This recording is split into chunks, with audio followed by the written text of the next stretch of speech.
Alright everyone, and welcome back to another video on World of Warships. Today we're going to be playing a new line of German ships, that's going to be the Tier 3 German destroyer, the V-170. Now this game is not going to start out too well in my opinion.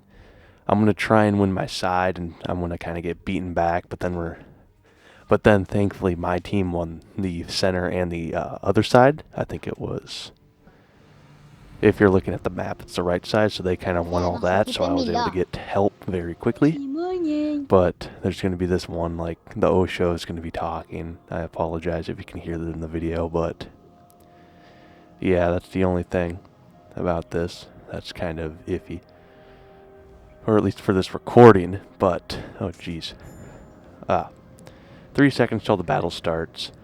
Now, I don't know if I don't really like the look of this ship. I find it cool with the two torpedoes, the two single torpedo launchers in the front, but otherwise I'm not a big fan of it. Like, it definitely puts up a fight in a gunfight, and the turrets are nice because you got 4 of them, but I don't like how they are positioned. There are many things I don't like about this, but that's honestly all I can say for the negative parts of the ship. So, we're going to start out winning our side. I keep looking at that cruiser behind me, and he seems to be moving, but at the time I was unsure, so yeah, I was just kind of looking at him on the map.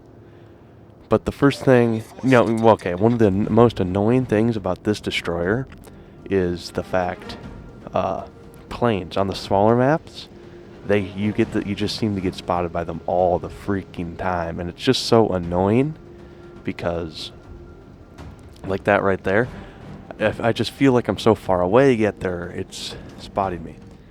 But we're going to start by shooting this Campbell town with our guns. But then, oh boy, look, there's 16 other destroyers here. They have 4 destroyers on the enemy team. We got 3.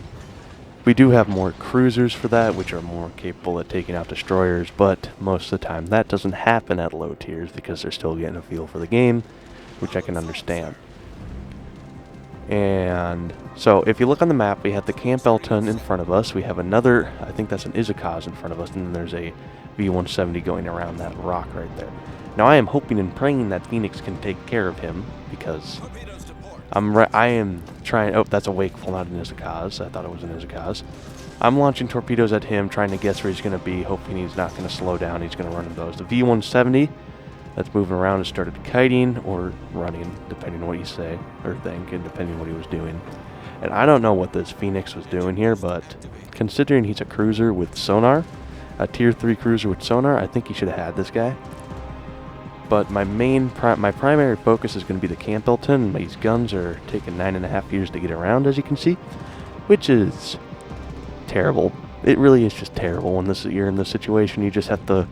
I was on the fence about moving my ship to get the guns back into position, but I decided not to, and then I whipped that first and second shot.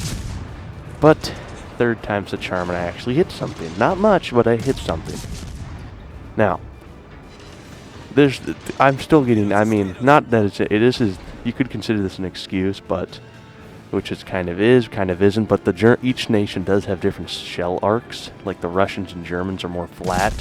Americans are, like, if you're using the Boise or the Flint, those things go straight up and then come right back down.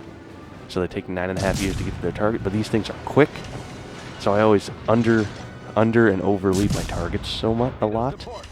But I'm going to finish off this Campbellton here, setting that fire. This thing sets fires when you least expect it and when they're most helpful. When you want to set a fire and it's not going to, it's not saving your butt, then it won't set fires. But as soon as it's going to save your butt, oh my gosh, it will set fires, which is negative. It could, depending on how you see it, could be really, really good or really, really bad. But we're going to be the ones to end this Campbell town, and we're going to have the Wakeful. Now with the cruiser dead, and there's a V-170, which is my ship, and then we have a Wakeful, both, I'm assuming, basically full HP. I am simply going to do what I like to call running away while shooting, also known as kiting. Just going to try and slow these fools down. Well, as you can see, my team has completely wiped every other part of the map out, And it's just that is a cause right there, which I am going to help the Gangit with, but he's going to be able to take care of himself along with that. I think that's a cruiser or a destroyer. And the Gangit, he earns first place on the leaderboard. He helped out so much this game. Unbelievable. Well, I'm here sitting behind an island, assessing the situation once again and kind of crying to myself, which is not something you want to do, but considering what I'm in, I think it's definitely not justified in others, but it might be a little justified in this, just because I'm more useful alive than dead. And I'm being pushed against, and I don't have support, but soon I'm going to have support from another 2 ships, my Gangit, or Gangit, it's Russian, Tier 3 battleship, that's all I can tell you, and a Wakeful. And these 2 are both going to probably save. I mean, I would have been able to hold him off, but I definitely would have been able to kill him. And now we do have a cruiser in the base, which is another really nice thing. So he's going to be pressuring them and getting rid of points. But unfortunately, he will go down, but it was a good effort to do so. And it was definitely a good play, in my opinion, right there. You can see he went down to I believe, the aircraft carrier. Or maybe that Wyoming. But I'm trying to turn around because now that I'm not the primary thing they're shooting at, it's going to be much easier to,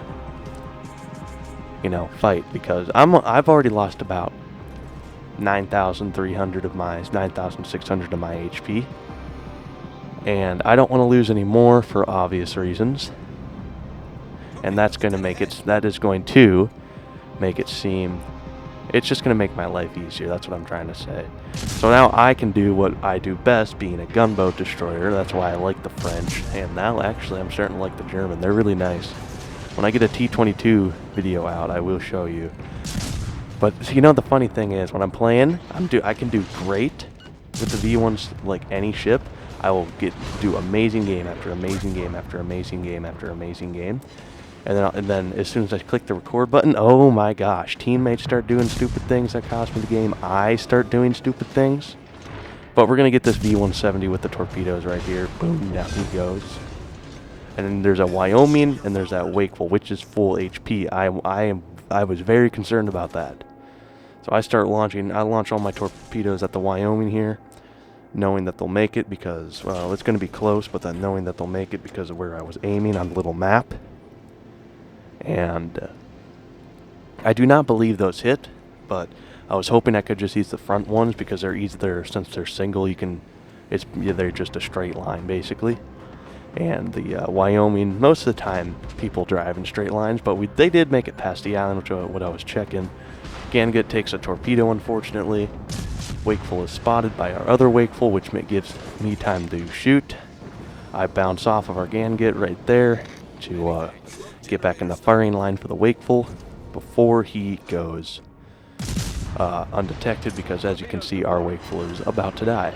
But I was hoping that our Wakeful would try and ram him, but then again, whatever. He's doing a good job spotting.